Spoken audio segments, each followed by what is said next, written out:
The State Water Board is moving ahead with water restrictions impacting thousands of Central Valley farmers and landowners. Data from the State Water Board shows 2020 and 2021 have been the driest two-year period in almost 50 years.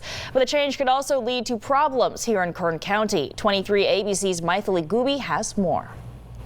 The meeting went on for almost 9 hours, and by the end of it, every member of the Water Board voted yes to pass emergency regulations. The vote is unanimous, and the resolution and emergency curtailment regulations are adopted. The State Water Board passed regulations that give them the authority to restrict water from the Sacramento-San Joaquin Delta watershed going into the Central Valley on Tuesday.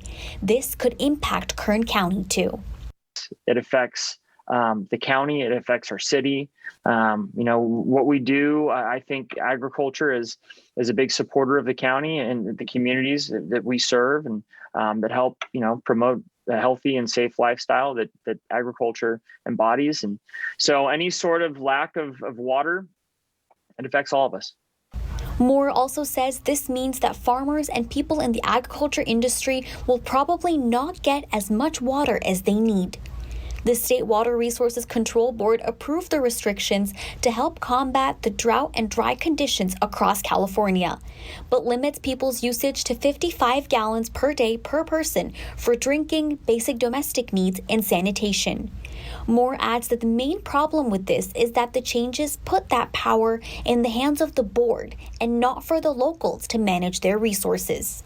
They're asking for a top-down type of management, and they're removing any sort of local control from their proposed action. And that's the biggest problem here. What we can do on a local control level is better than anything the state can do.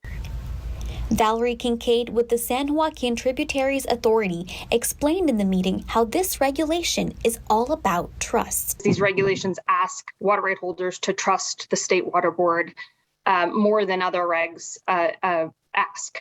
Specifically, they ask that the water right holders trust the State Water Board will do curtailments based on the water right priority system, even without providing due process. Some of the agency representatives were concerned with how quickly these measures were introduced and now implemented. The measures began in March with listening to limited stakeholders this past week, but Moore says this all happened far too quickly. These are comments from experts and from experts that are local and that really understand the water system better than I think the board does. And rather than polling and using those resources, we're making a fast reaction, fast designation. The Water Board says the restrictions could come into effect within the next 2 weeks. In Bakersfield, Maithili Gubi, 23 ABC, connecting you.